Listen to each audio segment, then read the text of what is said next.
Margaret Donovan sat quietly on the wooden porch swing, the creaking of the chains a soft lullaby against the warm Tennessee breeze. Her eyes, though framed with crow's feet and years of quiet tears, sparkled with wisdom that only time could bestow.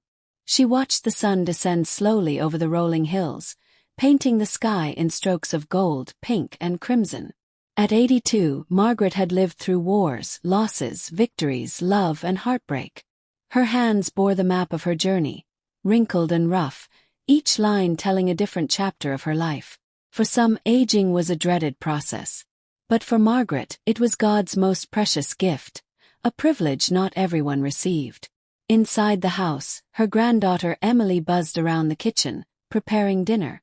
At 28, Emily was energetic and filled with ideas and dreams, but she carried a deep respect for her grandmother. She had moved back in a year ago after her divorce, broken and uncertain. It was Margaret who picked up the pieces. Margaret chuckled softly to herself, remembering how Emily used to run barefoot in the yard, pretending to be a fairy queen. And now she was a grown woman learning how to rise from disappointment. That was the first great lesson aging had taught Margaret. Everything good or bad comes in seasons. Nothing stayed forever. And that truth made the fleeting moments all the more precious. As the dinner table was set and the scent of roasted chicken filled the house, Emily called out, "Grandma, dinner's ready." Margaret stood slowly, knees protesting but heart content, and made her way inside. The house was old, nearly as old as she was, but it held more memories than the walls could contain. They sat down, the two women from different generations, yet bonded by blood and shared understanding. "Grandma," Emily said between bites, "can I ask you something?" Margaret nodded, sipping her sweet tea. "Do you ever feel sad about getting old? About not being able to do everything you once could?" Margaret smiled softly. "Oh, sweetheart, that's a question only the very young ask."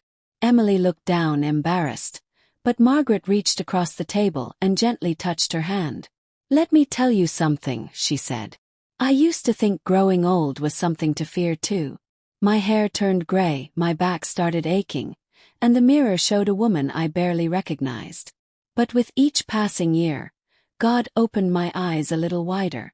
The older I got, the more clearly I saw what really matters." Margaret leaned back in her chair, her voice slow and thoughtful. "When I was your age, I worried about everything. What people thought of me. If I was good enough. If I was pretty enough. If I had the perfect marriage, the perfect children, the perfect home.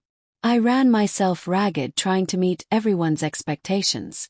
But as the years went by, I realized something. Perfection is a lie." Emily listened intently. Her grandmother's words struck a chord deep within her. "Life isn't about looking young or being admired," Margaret continued. "It's about becoming who God meant you to be. And that doesn't happen overnight. It happens through years of loving, forgiving, learning, losing, and surviving. And if you live long enough, sweetheart, you begin to understand the beauty of it all." Emily's eyes filled with tears. "I feel like I've failed, Grandma. My marriage fell apart, and I don't even know who I am anymore." Margaret got up and walked to the old bookshelf, pulling out a faded leather-bound journal. She handed it to Emily. "That's my journal from when I was 30. Go ahead. Read a page." Emily opened it and scanned the worn ink. "I cried again today. John came home late. The kids were screaming. I looked in the mirror and didn't recognize myself. I feel like I'm disappearing." Emily looked up. "You wrote this?" Margaret nodded. "That was during the hardest part of my life. I felt invisible, like I didn't matter. But I kept living. And now, looking back, I see that every one of those hard days was shaping me into who I am now. You see, Emily, growing old lets you finally understand life backwards." They sat in silence for a moment. Outside, the crickets began their nightly chorus. "God gives us aging not as a punishment, but as a blessing," Margaret whispered. "You get to see things from the mountaintop. You see the valleys you walk through and the mountains you climbed. And you finally understand why the road was the way it was." Emily looked at her grandmother as if seeing her for the first time. You're so strong. I'm just experienced, Margaret replied with a smile. The strength came from living. That night, after the dishes were washed and the kitchen lights turned off, Emily went to bed with the journal tucked under her pillow. She read page after page. Her grandmother's struggles, doubts, dreams, and eventually triumphs. In that faded handwriting, she found pieces of herself. Weeks passed. Summer began to wane. Margaret's health declined slowly, but she remained cheerful. She would often sit under the maple tree in the yard, humming old gospel songs, her eyes distant with memory. One afternoon, Emily wheeled Margaret out in a chair to the porch. The wind was cool, and the leaves had started to turn. "Do you miss being young?" Emily asked again. Margaret thought for a long moment before answering. No, because being young was full of questions. Being old is full of answers. And that's a gift you only get with time. Margaret passed away peacefully that winter, her journal resting on the nightstand beside her. She had lived a full life, not without pain but rich in meaning. At her funeral, Emily read a passage from that same journal. "Today I watched my granddaughter laugh. I saw myself in her. The same confusion, the same fire. I hope she lives long enough to understand, like I have, that life is not about being admired. It's about loving deeply, forgiving freely, and growing old gratefully." Years later, Emily had a daughter of her own. She named her Margaret.